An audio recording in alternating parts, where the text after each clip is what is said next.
करिश्मा हजारीबाग का कई बार आपने दौरा किया है और मनीष जायसवाल जो है उनकी पकड़ वहाँ बहुत मजबूत है। विधायक वो रहे 2 बार से और लगातार क्षेत्र में सक्रिय रहे हैं। कई तरह के काम वो खुद अपने फंड से करते रहे हैं, तो उनकी पकड़ मजबूत है। और जेपी पटेल जो फिर चेंज करते हैं, कांग्रेस आते हैं बीजेपी को छोड़ के, मांडू से विधायक है, उनकी पकड़ वहाँ पर किस तरह दिख रही है? दोनों में मुकाबला करें तो। जी देखिए, आपने सही कहा कि मनीष जायसवाल 2 बार से वहाँ पर विधायक है, हजारीबाग सदर के वो विधायक है और ऐसे में उनकी जो पकड़ है वो काफी मजबूत है। लोगों से वो लगातार मुलाकात करते हैं और कई लोगों से, कई क्षेत्रों का मैंने खुद भ्रमण किया, लोगों से मैंने बातचीत की कि कितना बार जब वो विधायक थे तब आते थे, किस तरीके से आप लोगों से बात करते थे। तो लोगों का यही कहना था कि हर चीज को वो समझते हैं। अगर रात में भी कोई दिक्कत होती है तो मनीष जायसवाल उनके सामने रहते हैं। इसके साथ ही अगर आप जेपी भाई पटेल की बात करेंगे तो मांडू से वो विधायक है, टेकलाल महतो के वो बेटे हैं, वो सांसद भी रहे टेकलाल महतो। और ऐसे में अगर आप जेपी भाई पटेल का कोई भी सभा आपने देखा होगा या फिर वो जिस तरीके से सभा को संबोधित करते हैं, उनका यही कहना रहता है कि वो टेकलाल महतो के बेटे हैं। जिस तरीके से टेकलाल महतो ने काम किया है बिल्कुल वैसा ही जेपी भाई पटेल काम करेंगे, ऐसा जेपी भाई पटेल लगातार बोलते हैं। तो दोनों ही जो प्रत्याशी है वो लगातार लोगों से मुलाकात कर रहे हैं। जनसंपर्क अभियान के तहत लोगों से ये बताने की कोशिश कर रहे हैं कि अगर वो जीत कर आएंगे तो किस तरीके से कार्य करेंगे। तो देखिए, हजारीबाग के बीच में कड़ी टक्कर रहेगी इस बार।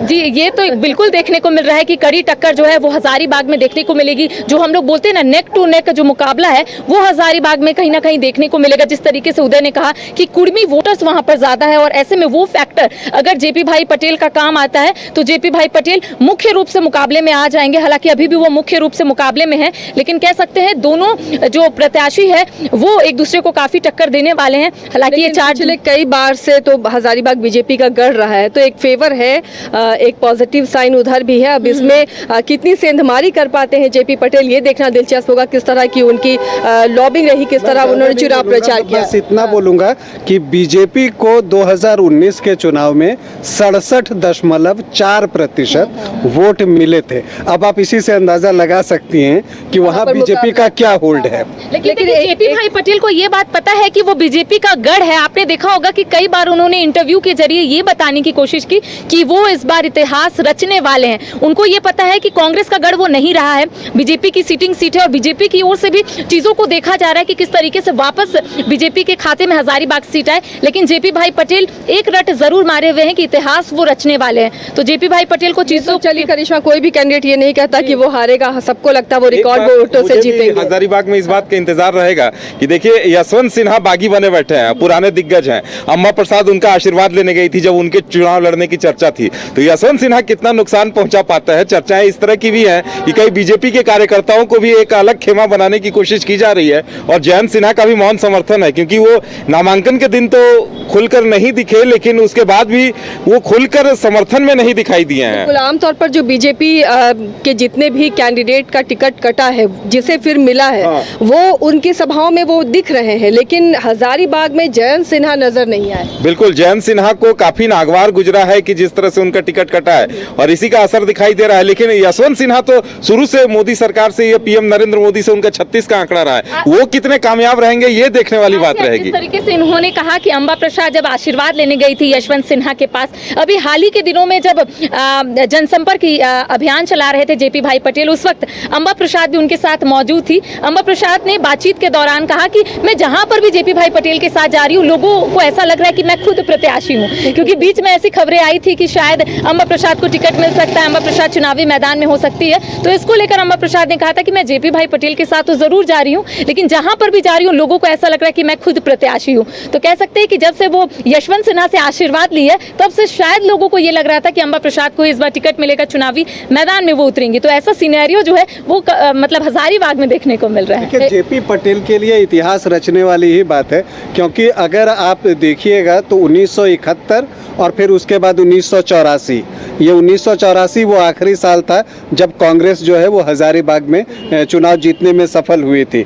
तो अगर वो ये करिश्मा कर पाते हैं तब वो एक ऐतिहासिक उनकी जीत होगी, अगर ऐसी बात होती है तो। हालांकि अगर आप ट्रेडिशनली विधानसभा वार भी अगर समीक्षा करने जाएंगी तो आपको दिखेगा कि जो 2019 का चुनाव था वहाँ पर बीजेपी को ऑलमोस्ट सारे विधानसभाओं में बड़ी लीड मिली थी।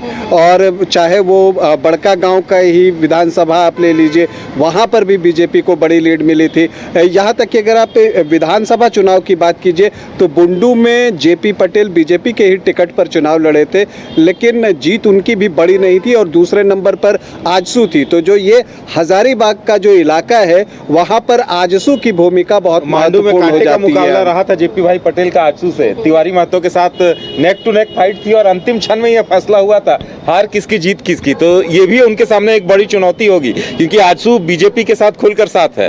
बिल्कुल, एक और फैक्टर रहा इस चुनाव में उधर, क्योंकि प्रत्याशी पर बहुत हमने चर्चा की है। देखिए, बीजेपी ने बहुत पहले से अपने कैंडिडेट की घोषणा कर दी और इंडिया गठबंधन ने बहुत वक्त लिया है। जब हजारीबाग मैं भी गई तो उनके प्रचार का वो 52वां दिन था या 60-62वां दिन था और तब तक कैंडिडेट की घोषणा उससे थोड़े दिन पहले ही की थी कांग्रेस ने कि जेपी पटेल होंगे।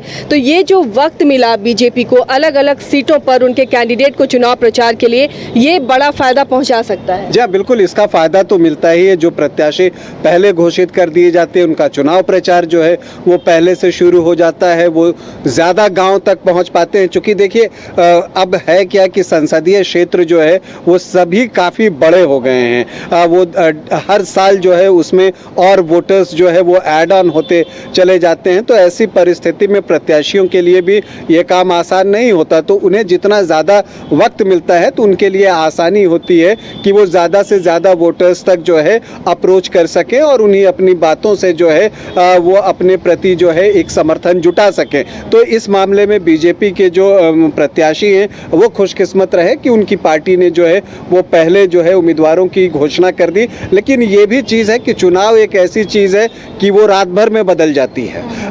वो जो आप कहते हैं कि चुनाव के पहले वाले दिन की जो रात होती है, कितने गांव तो आपको ऐसे मिलेंगे जो उसी दिन तय करते हैं कि हमें क्या करना है, किसे वोट करना है। तो ये चीज़ें भी हैं और मुझे लगता है कि जो यहाँ पर जो आपको महागठबंधन है, जो इंडिया गठबंधन है, उसकी स्ट्रैटेजी जो थी वो यही थी कि वो चाहता था कि बीजेपी पहले अपने कैंडिडेट दे दे और फिर उसका हम आकलन करें। और जो कोशिश दिखी है वो ये दिखी है कि जो बीजेपी का कोर वोट बैंक है उसमें सेंधमारी करने वाला वो कैंडिडेट दें। तो आप ऑलमोस्ट ज़्यादातर जगहों पर जो है ये चीज़ देखेंगी।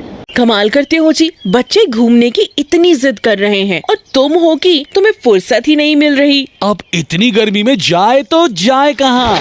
इस गर्मी में मस्ती और फन का आ गया है परफेक्ट डेस्टिनेशन वाइल्ड वादी, जहाँ है water park, bird park, flower park, trampoline park, amusement park, 250 feet लंबा, जिप लाइन और क्रिकेट स्टिमुलेशन का खूबसूरत नजारा। वाइल्ड वादी, 10 माइल चौक, रांची। वाइल्ड वादी यानी अनलिमिटेड फन और अनलिमिटेड मस्ती।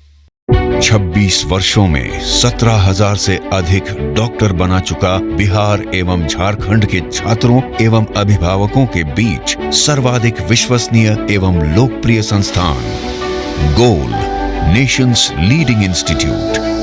हमारा विश्वास गोल के साथ।